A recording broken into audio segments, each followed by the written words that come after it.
Bon dia a tothom. Amb aquest primer diàleg sobre la democràcia ja s'ha plantejat, de fet, a la introducció d'aquestes jornades, quins són els grans reptes d'aquesta democràcia. Jo pensava ahir, quan preparava també una mica el diàleg que mantindrem ara, recordava les paraules que li vaig sentir dir a un pensador a qui admiro molt perquè té aquesta capacitat d'interpretar les contradiccions en les que estem, que li vaig sentir dir fa un any ja, un any i mig potser, que deia que la frontera entre la democràcia i les autocràcies és la frontera menys protegida del món avui en dia.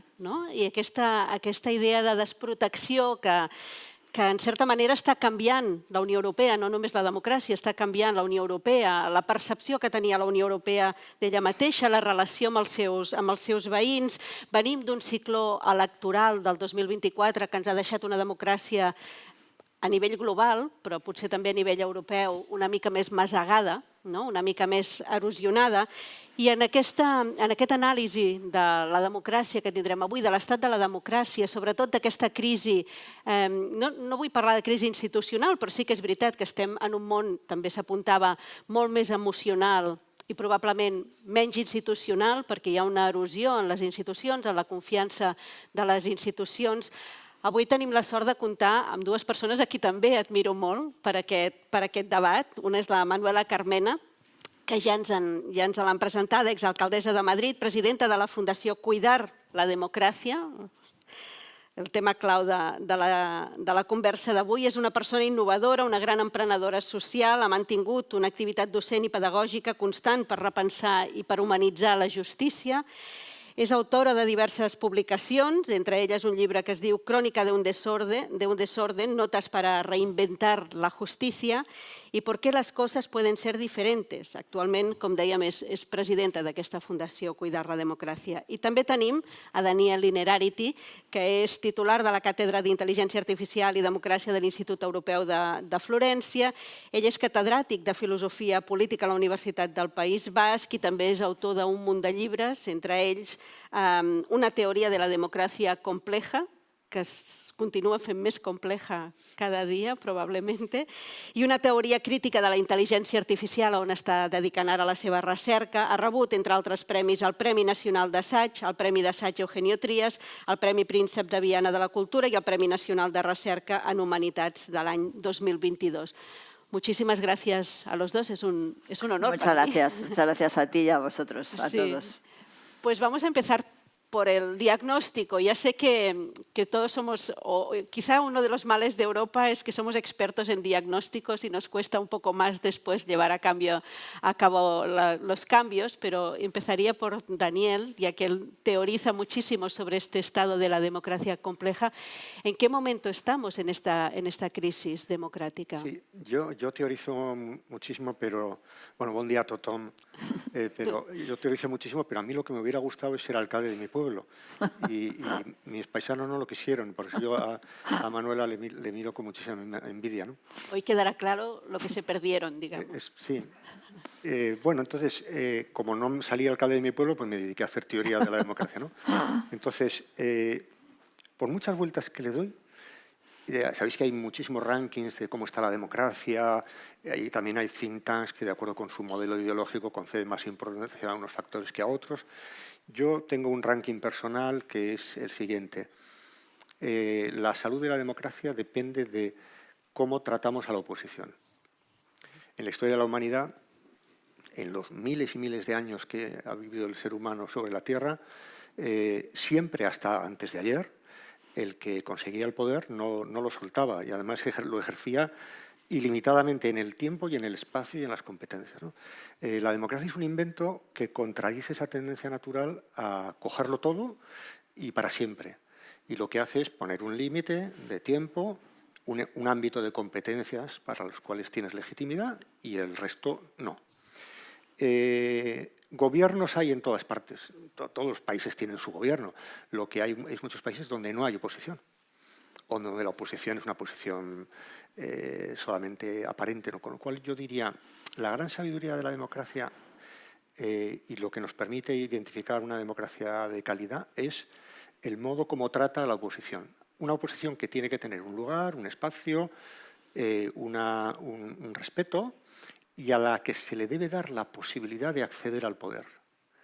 Lo cual yo puedo desear, yo si estoy en el gobierno puedo desear durar siempre y puedo desear que quienes están en la oposición, no pondré ejemplos, que quienes están en la oposición no lleguen nunca al poder, pero no puedo desear impedírselo por procedimientos estructurales que hagan eso inverosímil, ¿no?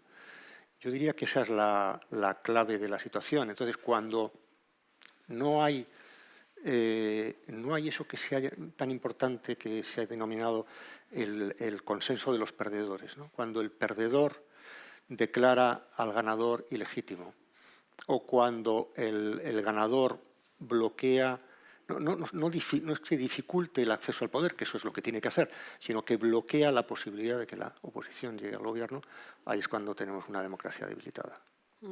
Sí, uno de estos centros que teoriza sobre el estado de la democracia, los de IDEA, decían que si una cosa ha caracterizado el pasado ciclo electoral es el negacionismo electoral, cómo han crecido los movimientos, ¿no?, que discuten los resultados electorales, y ahora el negacionismo electoral ha llegado a la Casa Blanca directamente. O sea que estamos en un paso más en esta erosión. Bueno, a mí casi, hola a todo el mundo y muchísimas gracias porque me entusiasma hablar de la democracia. Creo que es tan necesario y siento que es un valor tan realmente trascendente para la humanidad que muchas gracias por tener esta posibilidad de hablar aquí. Dicho esto, pues la verdad es que, claro, escucho al maestro, a Daniel, y me da casi apuro hacer una especie de regate para situarnos en otro contexto, ¿no? Yo que tuve la enorme felicidad de haber sido efectivamente alcaldesa de Madrid, cuando perdimos las elecciones, que no es que las perdiéramos, sino que el grupo que se constituyó frente a los ganadores pues fue superior y yo dije que me iba y ya está. Pues cuando me despedí yo insistí muchísimo en ojo, tenemos que cuidar a la democracia, la tenemos que querer, la tenemos que cuidar, ¿no? Y yo creo que eso, no sé, llamó un poco la atención. ¿Por qué yo insisto en cuidar? ¿Qué es cuidar? Cuidar, lo recalco varias veces, es un verbo que procede de la cultura de la mujer.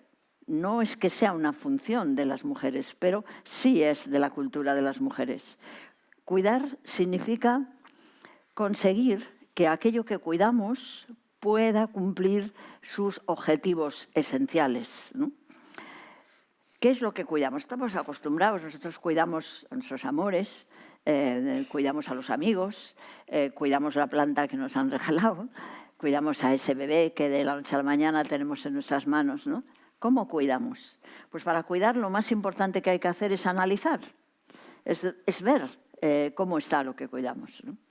Bueno, pues ahí es donde yo creo que de alguna manera, cuando hemos conseguido establecer periodos largos de vigencia de la democracia en nuestro país, en nuestro Estado y en Europa y en muchas partes, se nos olvida que la democracia es un fenómeno vivo y que no vale simplemente con declararla, con hacer una constitución, crear unas instituciones, sino que hay que estar constantemente cuidándola, constantemente viendo si efectivamente cumple o no sus objetivos.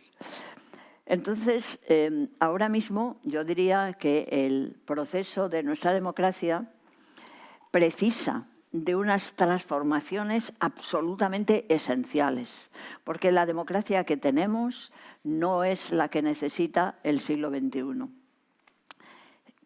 ¿Qué se puede apuntar en ese sentido?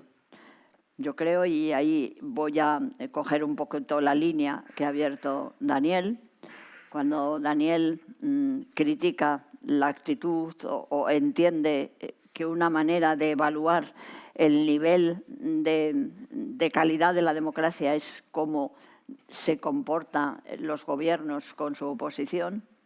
Yo diría que en la medida en la que se considere que la representación política es fundamentalmente una representación profesional, no somos conscientes de hasta qué punto el hecho de que haya una política profesional envenena y enferma las estructuras, tanto que llegan a los ejecutivos como las que están en la oposición, ¿no?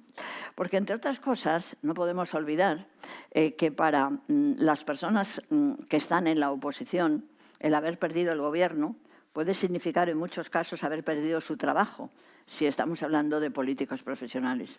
Con lo cual se enreda y se empaña la propia, digamos, estructura de lo que tiene que ser el servicio de la representación política como un principio, además, de transmisión de la ciudadanía encaminada al servicio público, ¿no?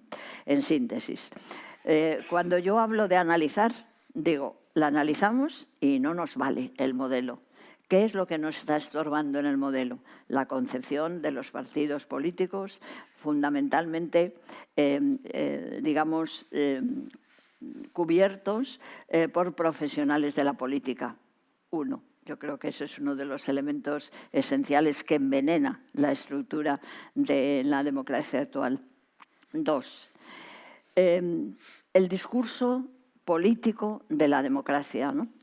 Yo creo que a veces los profesionales de la política pueden llevar a cabo políticas correctas que mejoran las ciudades, que mejoran los países. Sin embargo, yo creo que hay un gran riesgo en cuanto que ese trabajo en profundidad muchas veces queda muy obstaculizado por el discurso político en el que se mueve la relación de esos profesionales. Y el discurso político ahora, que se centra en la vida parlamentaria de la democracia, exige también una profunda reforma. No solo yo creo que necesitamos políticos que no sean profesionales y que no profesionalicen a los partidos, sino que necesitamos también discursos políticos que no respondan a los propios intereses de los que lo emiten, sino que tengan que ser discursos que partan de abajo, que partan de la ciudadanía, que la ciudadanía tenga voz, porque la democracia para mí fundamentalmente es conversación, es posibilidad de diálogo, ¿no? Y me voy a permitir citar un texto que no se encuentra con facilidad en las librerías, pero sí lo encontráis en la biblioteca digital Cervantes, que sabéis que es una entidad de la Biblioteca Nacional. Ahí vosotros, si tecleáis Gumersindo Azcárate, tendréis el enorme placer de encontrar un pequeño libro, muy pequeño, en el que Gumersindo Azcárate, que es un profundo demócrata, es la vida de una de las grandes defensores de la democracia. Él muere a principios del siglo XX. Los que tengáis interés en profundizar en él, vale muchísimo la pena, porque él dice: yo creo fundamentalmente en la democracia. Y lo dice en un momento en el que en España hay una profunda discusión sobre la democracia, ¿no?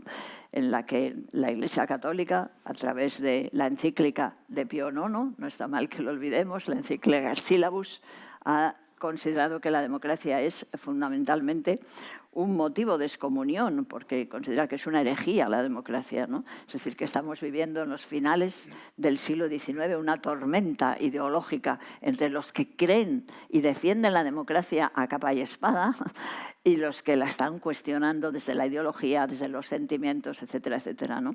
Bueno, pues Gumersindo Azcárate hace un análisis de por qué no funciona la democracia parlamentaria. Es interesante. Valdría para ahora. Lo que él dice lo podemos aplicar para ahora, ¿no? Y cuestiona muchas cosas muy interesantes que tienen que ver con eso. Pues, si yo creo, perdona, y no quiero extenderme más, si algo está dañando a la democracia, si algo en ese análisis que yo hago nos está indicando que está lleno de hojas amarillas, de, digamos, de tallos que deberían ser verdes y son oscuros y que hay que cortar, es ese diálogo que provoca una reacción de enemistad, de fastidio, de rabia en la sociedad, ¿no? Porque el discurso político es en este momento impresentable, es un discurso grosero, es un discurso vacío, es un discurso infantil, yo lo hago todo bien, tú lo haces todo mal, es lo más parecido a un club de la comedia de poca altura, ¿no? Y eso naturalmente hace mucho daño a la democracia. Pues me gustaría llevar este debate o este análisis al entorno europeo, para preguntarle a Daniel si estamos también ante otra tormenta ideológica, como ahora apuntaba, o estamos ante un impasse ideológico en el sentido de que se imponen más los liderazgos que los programas, ¿no? O las propuestas, o si estamos, como dice un historiador francés, ante democracias cada vez un poco más reaccionarias en algunos países de la Unión Europea. ¿En qué momento está la democracia europea? ¿La Unión Europea es suficientemente democrática? Bueno, yo escribí un libro que se titulaba así, La democracia en Europa, que era un intento de analizar si la propia gobernanza de la Unión Europea se podía calificar como democrática y bajo qué condiciones. Mi conclusión era, digo, por poner el marco general, mi conclusión era que el tipo de gobernanza que se ejerce en Europa no puede ser medida con los criterios de las democracias de los Estados nacionales, que tienen unas características peculiares y que eso en buena medida está por inventar. Y muchas veces cuando se habla de ese discurso un poco fácil de déficits democráticos de la Unión Europea, lo que hay detrás de esa acusación, en muchos casos, es la Unión Europea todavía no ha alcanzado el grado de institucionalidad de los Estados nacionales, lo cual es evidente y es que nunca lo alcanzará. Eso es compatible con el hecho de que tenemos que avanzar en ciertos aspectos de la integración que nos harán más parecidos a un Estado nacional, pero no debería ser nuestro objetivo convertirnos en un gran Estado nacional, entre otras cosas porque eso es irreal desde muchos puntos de vista y además eso puede disparar precisamente movimientos contrarios. Dicho esto, yo creo que la segunda cuestión preocupante en estos momentos es que la siguiente. Hasta hace poco tiempo, las grandes amenazas a la Unión Europea procedían de ciertos partidos que propugnaban la salida. Tenemos el caso del Brexit, pero había Frexit, había Italian Exit o Exit del euro en distintos partidos. Hoy algunos de ellos gobernantes en varios países propugnaban una salida parcial, total, medio pensionista de la Unión, ¿no? En un momento determinado, yo no soy historiador y por tanto no sabría decir exactamente cuándo se produce esto, estos partidos cambian de estrategia y deciden que es mucho mejor. Bueno, primero, seguro que la experiencia negativa y dramática del Brexit les hace rectificar, ¿no? Segundo, ven que ese discurso tiene menos venta que antes y, por tanto, es mejor ser europeo, propugnarse europeo. Tercero, se dan cuenta de que los mismos planteamientos, me estoy refiriendo a las extremas derechas, los mismos planteamientos de homogeneidad étnica, exclusión del extranjero, etcétera, etcétera, que practican a nivel nacional, se pueden trasladar a una supuesta civilización europea. Y, por tanto, ven que hay una operación relativamente sencilla de europeizarse, partidos como el partido de Le Pen o de Meloni o el propio Vox, etcétera, piensan que no tienen que abandonar ningún principio característico y lo que pueden hacer es sencillamente a eso darle una escala europea. Y, por tanto, entrar en la Unión Europea y desnaturalizar un proyecto que desde sus orígenes no estuvo pensado como defensa de una civilización frente a la invasión extranjera que nos quiere reemplazar, sino como un modo de organización de la convivencia abierto, que podía ser ejemplar para otros espacios de integración en el mundo, etcétera, ¿no? Con lo cual, ahora mismo lo que tenemos es un problema más difícil de gestionar. Yo creo que era más fácil saber qué hacer con quienes querían que nos saliéramos en parte o en todo de la Unión Europea, y es más difícil qué hacer a la hora de configurar mayorías. Tenemos el caso de Italia, por ejemplo, con Meloni, o a la hora de ver con qué elementos contamos para establecer gobiernos, leyes, cuando están dentro muy activos y desde luego no sin ninguna pretensión de irse, sino más bien de desnaturalizar el proyecto. Después hablaremos de la innovación tecnológica, pero Este escenario o este retrato también coincide además con otro proceso de transformación que es la propia concepción del poder, ¿no? Cómo ha cambiado quien ejerce el poder. Y pensaba un poco a partir del discurso de J.D. Vance, ¿no? Del vicepresidente de Estados Unidos en Múnich, que al final hay una nueva concepción imperante que es muy contraria a lo que representa la Unión Europea, de cesión de soberanía, ¿no? de valores compartidos, en cierta manera, de regulación, porque Vance dice que la gran amenaza precisamente que tiene Europa es su voluntad de regular a estos oligopolios tecnológicos. Por lo tanto, también va en contra de unas tendencias que se sienten fortalecidas últimamente. Sí, de hecho, una de las críticas que se le hace a la Unión alude a una virtud.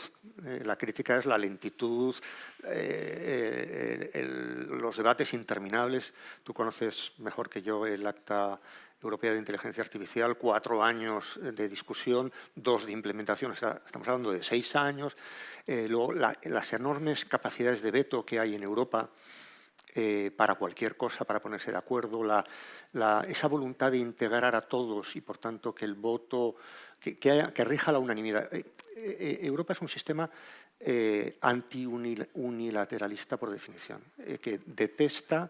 O sea, Europa está, lo puedo decir así, creo, Europa está dispuesta a pagar el precio de la torpeza y de la lentitud si eso es necesario para mantener la unidad articulada de estados que todavía mantienen su cota alta de poder, ¿no? Prefiere el riesgo del veto que el riesgo de la imposición. Es un sistema muy republicano.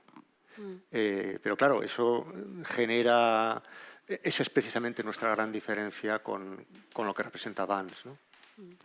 Pues con esta idea de cuidar la democracia, ahora apelo a la magistrada Carmena, porque tengo la sensación que uno de los espacios de confrontación que puede ir a más en estos años, en este ciclo político, es precisamente un poco la confrontación entre justicia y política. En Estados Unidos ya lo estamos viendo, ¿no? La justicia para intentar salvar el Estado de Derecho.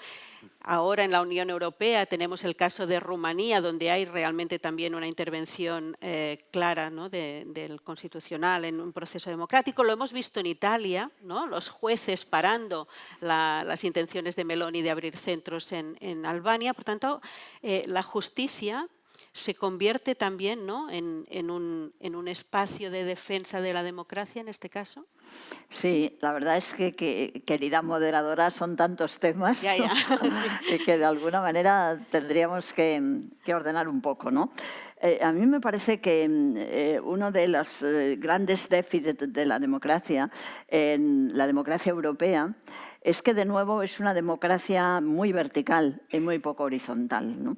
Yo no creo que hoy día sea posible mantener alternativas ilusionantes, alternativas que susciten emoción, que susciten realmente entusiasmo, si no hacemos la democracia más horizontal y menos vertical, ¿no? Entonces la democracia europea es profundamente vertical, muy poco horizontal, porque realmente la participación ciudadana a nivel europeo pues no hemos conseguido, es decir, sabemos que es difícil a nivel local, es difícil a nivel estatal y a nivel, digamos, suprarregional, pues también es más difícil, ¿no? Pero yo aquí de nuevo quiero hacer una pequeñita referencia a esas joyas de la historia que nos han precedido y no podemos olvidar. Días atrás, seguro vosotros, ustedes, como nos queramos llamar, seguramente visteis que hubo una especie de homenaje en Alicante a un personaje que es Rafael Altamira. Rafael Altamira fue un juez internacional del principio de la creación del Tribunal de la Haya y fue una persona trascendente en la creación de la Sociedad de las Naciones. Fijaros de lo que estamos hablando, ¿no? Y él tiene un discurso muy bonito que da en Madrid y entonces él dice, cuidado, los organismos internacionales no pueden depender solamente de los intereses de los estados. Es necesario que haya representación de los ciudadanos, ¿no? Entonces digo, ahí falta esa pata. En ese contexto, yo creo que el diseño de la democracia, cuando hablaba Daniel de la consideración que desde el gobierno se da a la oposición, ¿no? Como un elemento muy importante de valoración, de evaluación de la democracia, pues hay que tener en cuenta cuál es el papel, digamos, en donde la oposición puede realmente sentirse poderosa, y es la instancia de lo judicial. Es decir, el hecho de que haya jueces independientes que no dependen directamente de los gobiernos, pues es una garantía objetiva extraordinaria e importantísima, ¿no? Yo creo que eso es tan importante que yo diría que precisa cada vez más de que lo judicial se refuerce muchísimo, en la medida que lo judicial puede debilitarse por varias razones. Y dos que yo creo que son muy importantes.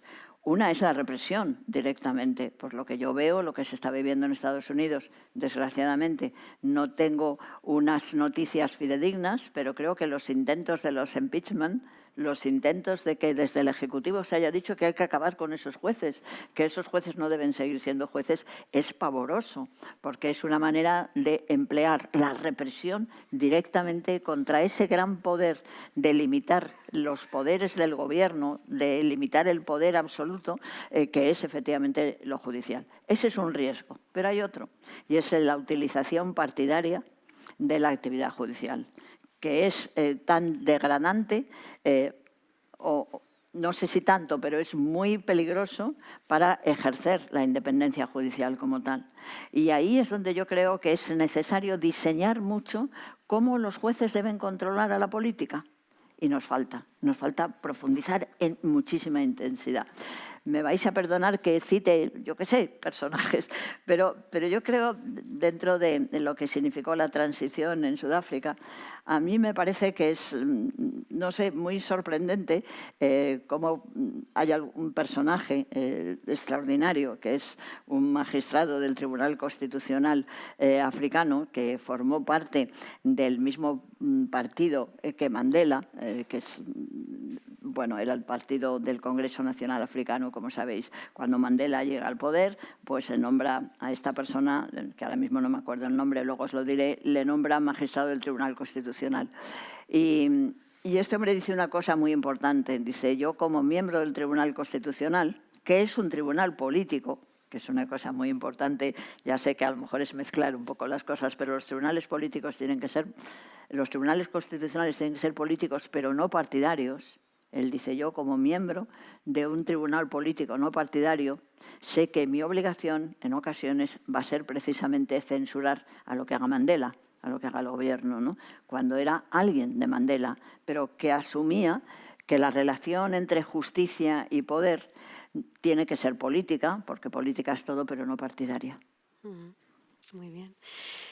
Pues ante toda esta serie de desafíos que vamos analizando, ahora entra el de las nuevas tecnologías, ¿no? Que es parte, sobre todo, la investigación en la que estás ahora inmerso, Daniel, en la irrupción de la inteligencia artificial, las herramientas de inteligencia artificial para la gestión, ¿no? Administrativa o incluso política en las instituciones.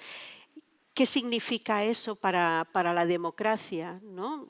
Hemos publicado una FERS en CIDOB, vamos a poner aquí la cuña de propaganda con Daniel, publicitaria, donde precisamente, ¿no? Yo leyendo o citando la FERS estos días, me interesaba muchísimo de tu artículo esta doble promesa de la inteligencia artificial de objetividad y subjetividad, ¿no? Un poco en la gestión pública.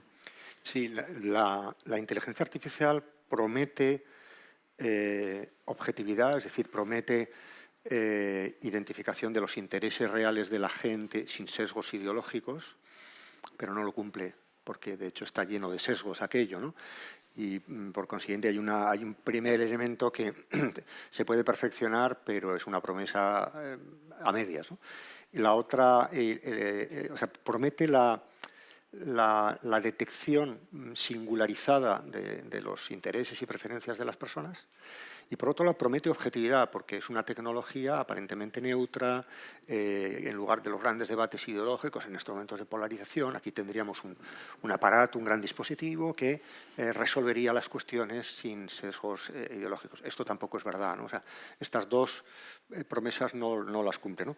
Yo diría que las dos grandes cuestiones en las que afecta estas tecnologías a la democracia son en la conversación y en la toma de decisiones. La democracia es un sistema de organización de la convivencia que requiere que se apoya en dos cosas. En una conversación, en un cierto tipo de conversación. No hay democracia si no hay una conversación de calidad, con lo que todo eso pueda significar. Y, en segundo lugar, la democracia es un gobierno del pueblo, kratos del demos, con lo cual tiene que haber una decisión humana, ¿no? En lo primero, tenemos muchos problemas, no me da tiempo aquí a enumerarlos todos ni a entrar en profundidad, pero es evidente que el tipo de conversación que tenemos. Yo no participo en esa demonización de las redes sociales, que a veces es un poco exagerada. Creo que las redes sociales han sido una gran conquista, han horizontalizado ese espacio público a que Manuela aludía, ¿no? Han horizontalizado, han hecho mucho más fácil. Yo que soy un poco mayor, recuerdo cuando yo de joven quería expresar una protesta, yo, ¿sabéis lo que hacía?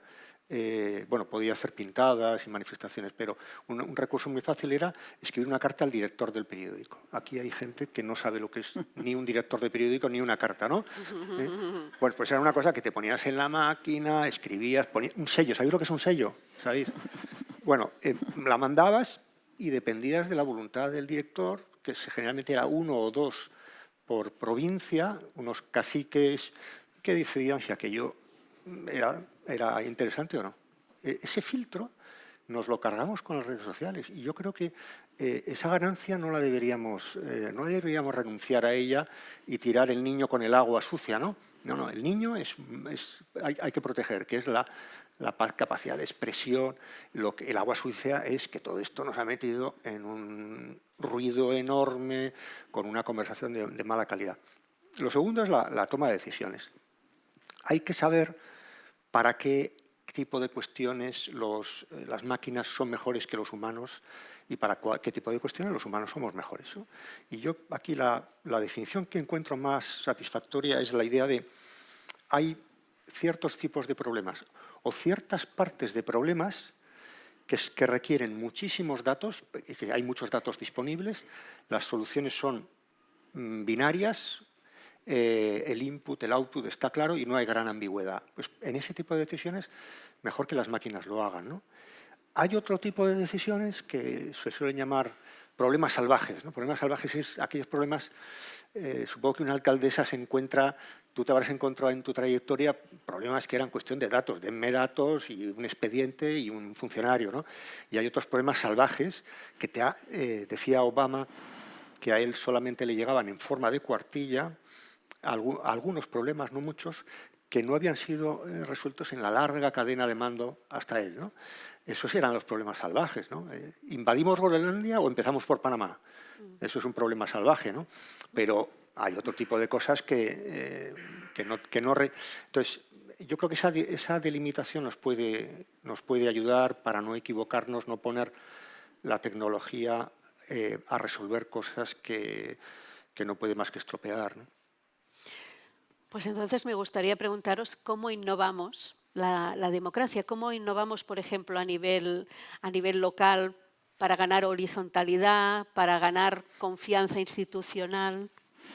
Mira, yo creo que ahora mismo es tan importante innovar, es tan importante profundizar en la democracia, que si nos quedamos quietos vamos a ir hacia atrás, ¿no? Es decir, la planta se nos va a poner muchísimo más oscura y más poco viva, ¿no?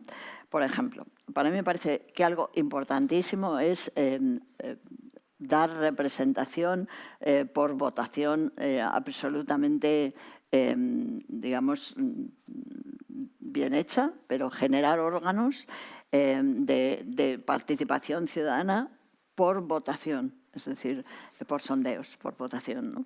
Y ahí quiero decir antes una cosina en relación con lo que decía Daniel.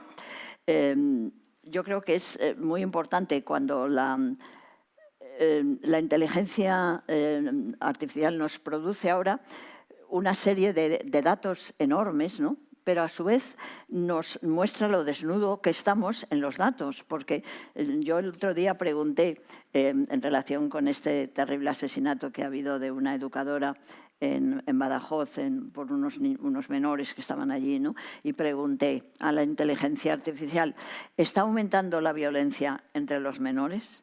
La cantidad de datos que me dio aquel informe iban unidos a un decir, cuidado, los datos no valen mucho porque las estadísticas, depende cómo se pregunte, el que tengamos una respuesta a otra, ¿no? Y decía, no valen tanto los datos sino las conclusiones, ¿no?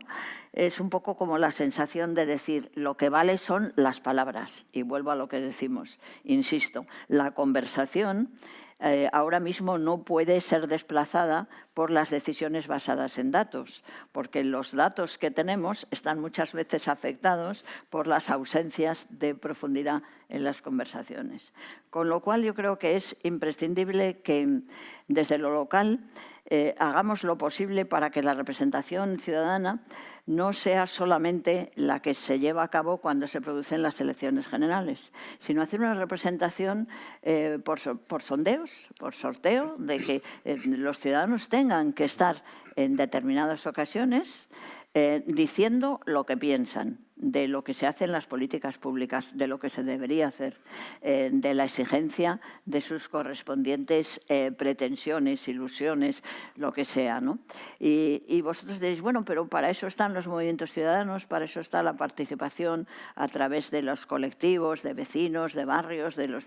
Sí. Muy bien, todo eso es maravilloso. Me parece que es fundamental, que, por ejemplo, a mí me sorprende que se dé poca importancia a los clubes de lectores, ¿no?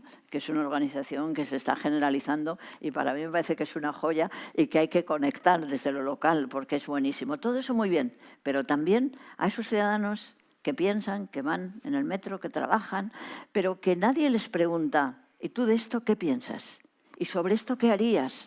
Entonces yo creo que la representación ciudadana por sorteo, la representación de anónimos es absolutamente imprescindible. Y pongo dos ejemplos y me callo, ¿no?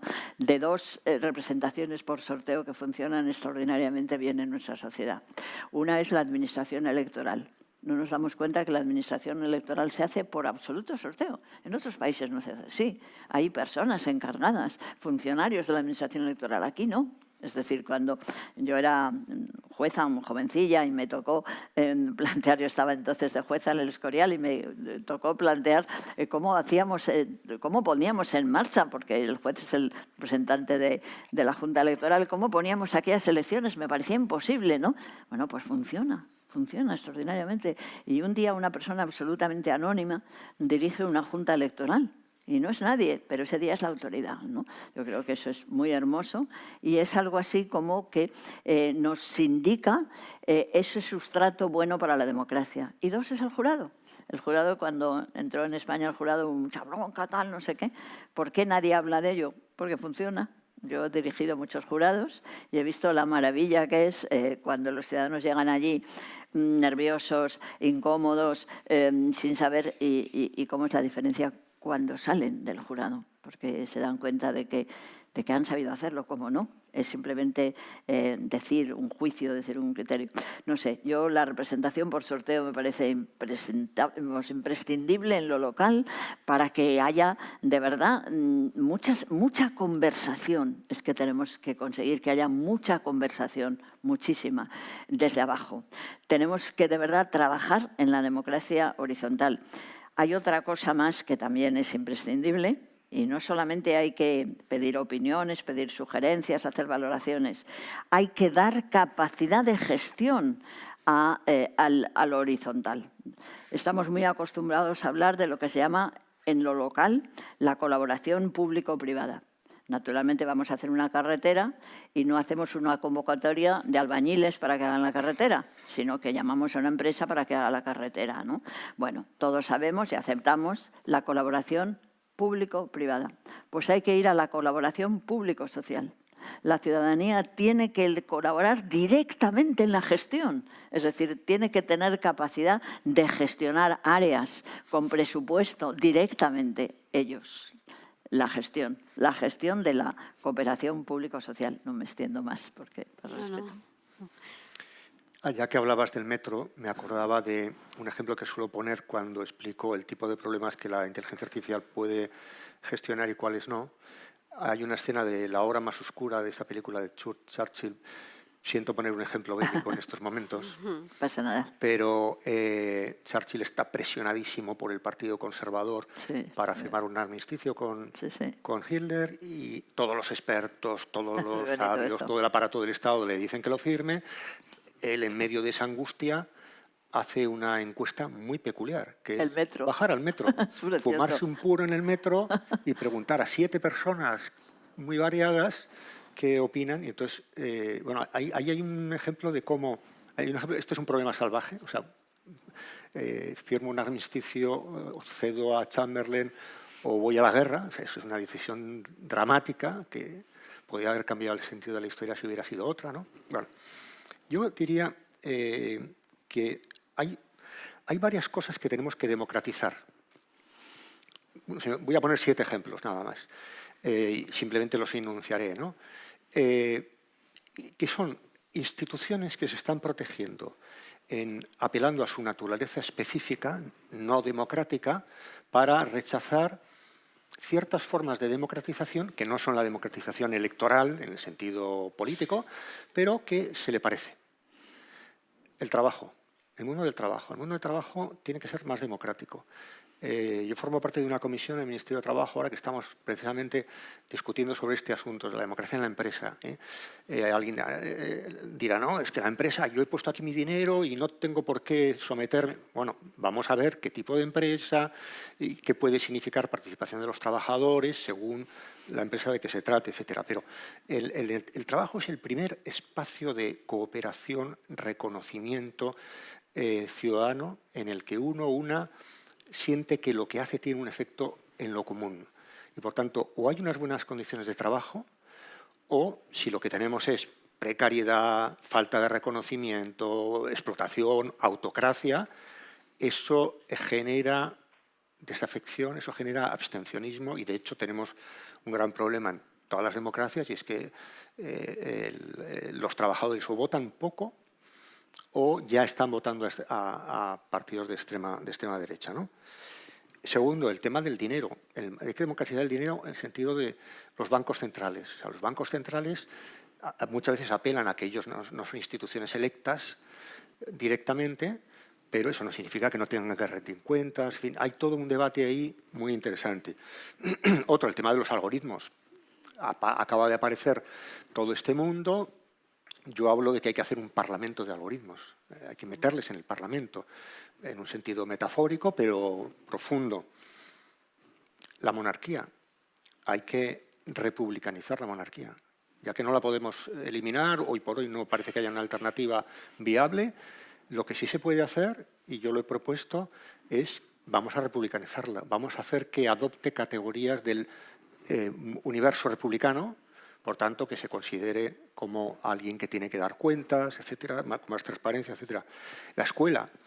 La escuela es un espacio entre la familia y la sociedad donde uno por primera vez encuentra a gente diferente y a gente que no le quiere. Eso es muy importante y lo pagamos muy caro en la pandemia. Es muy importante que nuestros hijos e hijas pasen por un espacio donde hay ya pequeños conflictos. Ahora estamos con lo de las tabletas y estamos con el bullying y tal.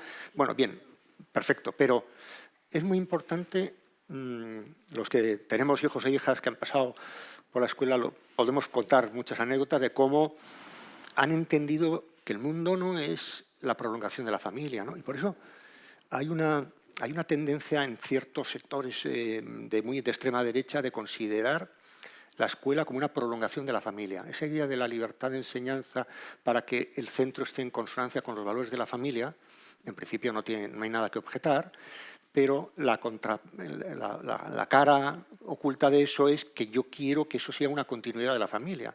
Eso es un mal aprendizaje para la sociedad y favorece la creación de guetos, etcétera, ¿no? El Poder Judicial, aquí no me atrevo a decir muchas cosas, pero tenemos una juristocracia. ¿Por qué la revisión judicial? Hay países donde no hay revisión judicial de decisiones adoptadas democráticamente. Estoy hablando en Cataluña, sé lo que esto significa, no diré más, pero tenemos un problema de articulación del Poder Judicial. Evidentemente los jueces no son electos, salvo en México y en algunos otros países, pero forman parte de la arquitectura democrática de una sociedad, ¿no? ¿Y eso cómo lo hacemos, no? Y el último asunto, el saber experto. Es muy importante que haya saber experto. El Gobierno acaba de aprobar hace poco plazas para científicos en cada ministerio, ¿no? Bueno, a ver cómo sale el experimento. O sea, es muy importante que los expertos o los saberes expertos estén en los sitios de decisión política. Pero que estén no significa que tengan ellos la decisión. O sea, ¿cómo articulamos poder y conocimiento? Es uno de los grandes desafíos que tenemos en una sociedad democrática. Bueno, me encanta tu visión de que la democracia horizontal implica la reflexión sobre la democratización de instituciones que no han asumido la necesidad de democratizar. Totalmente de acuerdo. Pero es que te oí hablar y decía, ¿y no va a decir nada del Parlamento? Madre mía, te quiero decir, si el Parlamento es la institución que debería ser más democrática y es la menos, ¿no? Una de las cosas que a mí me sorprende, si alguno de vosotros abrís la página de los correspondientes parlamentos, los que sean, es imposible, ahí no hay manera de participar. Pero ¿cómo es posible? Yo también no soy nada, no denuestro las redes. Me parece que es maravilloso, que la tecnología nos da unas posibilidades enormes. Pero es que no las utilizamos en la política. Lo suyo es que cualquier ciudadano pudiera dirigirse al Congreso y decirle, oiga, no digan ustedes esa ley, que va a ser un disparate. No se dan cuenta. No hay ninguna posibilidad. Tú no puedes entrar. Yo me acuerdo que últimamente pues vi que había una ley que se estaba planteando en la que se decía, era una reforma procesal de las leyes procesales, y decía que a las personas de más de 80 años se nos tendría que hablar en lo mismo que a las personas con dificultades en su capacitación mental, pues muy despacio y claro y tal. Yo oí eso y dije, ¿están borrachos? ¿Les pasa algo? Te quiero decir, ¿de verdad van a ser capaces de hacer una ley en que digan que es absolutamente obligatorio que a los de más de 80 años, yo tengo 81, se nos hable muy claro, muy despacito, como si fuera... Entonces, bueno, no hay manera de dirigirse a ellos, no hay manera ninguna, ¿no? Y teniendo la posibilidad pues, de hablar con una de las personas que son muy importantes en el hecho parlamentario, cuando ya ha pasado esto y ya está esto en esta ley, que es una vergüenza, es una ley absolutamente dadista y ridícula, ¿no? Porque, como me decía una magistrada amiga, dice, si a quien hay que explicarles las cosas de la justicia fundamentalmente son los jóvenes, ¿no? Yo me imaginaba en un juzgado que tú llegas allí y ven que tienes 80 años y tienen que decirte, lee, vamos a explicar. Estaba diciendo usted, esto es un disparate, está ahí en la ley, dice ese disparate, ¿no? Y se lo comentaba a una de las personas que... Y me decía, hemos hecho esa ley. Yo no lo sabía.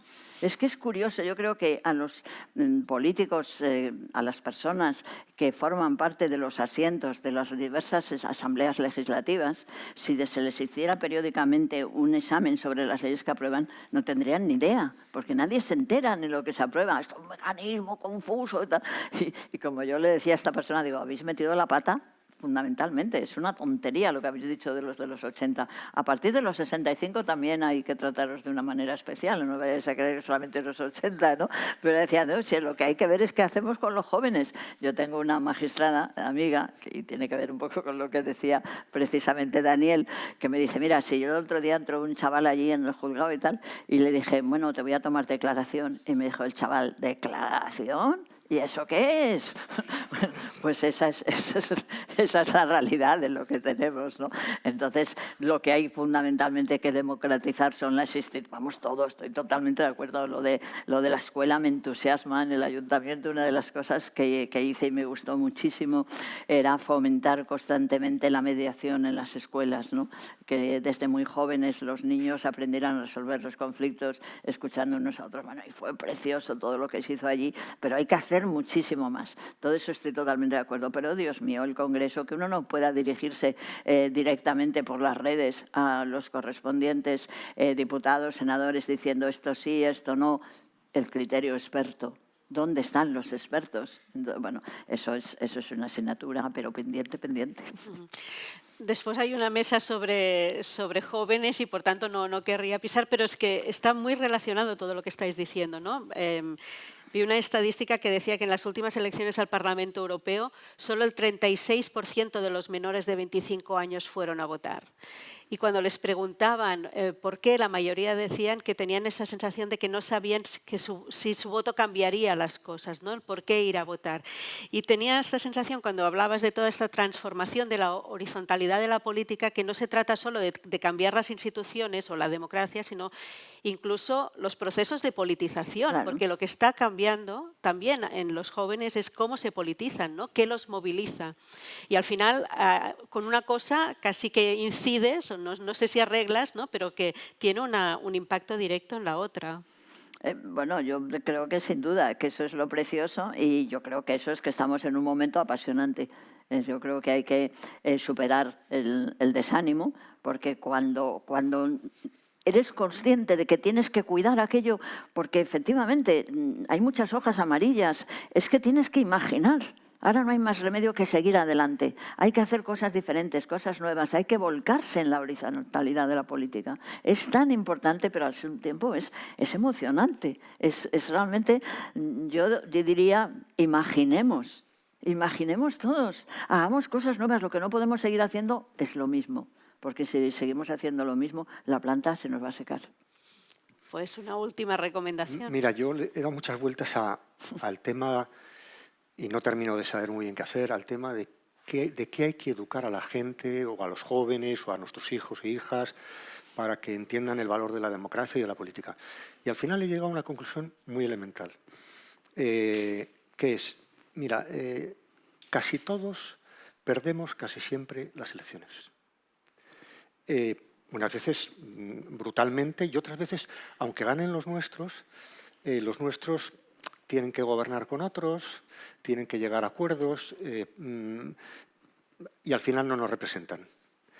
Es decir, con esto quiero decir que la política tiene una dimensión y la cultura democrática tiene una dimensión de aceptar que la convivencia en diversidad nos impide salirnos absolutamente con la nuestra. Yo diría, ¿qué le tienes que enseñar a un chaval, a un hijo, a una hija? Que en la vida no se sale uno con la suya, completamente. La democracia es aceptable porque distribuye equitativamente, trata de distribuir equitativamente esa decepción. Tú no te vas a salir con la tuya, pero yo tampoco, y vamos a quedar equilibradamente decepcionados. Sé que esto no es muy sexy, muy atractivo, ¿no? pero creo que es verdad. O sea, creo que a veces tenemos una visión de la democracia como si esto fuera algo fabuloso, donde vamos a conseguir lo que queramos, y no nos damos cuenta de que es una actividad que tiene que ver con acompasar criterios, intereses, preferencias muy diversos, muy opuestos, cuyo resultado final es que uno gestione bien la decepción de vivir en una sociedad en la que uno tiene que renunciar a muchas cosas a cambio de cosas mejores, como por ejemplo la paz o la convivencia o la cohesión social. Creo que quiere volver a acabar en alto, Manuela. Sí, porque siempre... Dime algo más positivo. No, es que tú dices siempre cosas que me suscitan mucha necesidad de reacción, ¿no? Entonces, me encanta eso. Daniel, si es que tenemos que romper esa expresión de los nuestros. Ya. Hay que acabar con eso. Vale. Los nuestros somos todos, diferentes, diversos, y yo creo que eso es la preciosidad. La preciosidad es que te tienes que poner en los zapatos del otro, que a lo mejor no son los que tú pensabas que ibas a llevar, ¿no? Y yo creo que por ahí va la educación. La educación es esa sensación de que es muy interesante buscar acuerdos de muy diferentes, que no son los nuestros, ¿no? Porque a mí me ha pasado, y con eso ya, cuando yo estaba en el ayuntamiento y llevábamos allí al pleno cosas y veía esa absurdez de que todos aplaudíamos a los nuestros cuando es una bobada, porque ¿por qué aplaudimos? Yo siempre digo, pero es que lo ha dicho muy bien. A lo mejor lo que ha dicho la oposición lo ha dicho mejor, y sin embargo no se aplaude a la oposición porque son los otros. Es que eso no puede ser, ¿no? Entonces, no sé, hay que acabar con eso. Bueno, Manuela Carmena, Daniel Innerarity, ha sido un auténtico placer. Muchas gracias.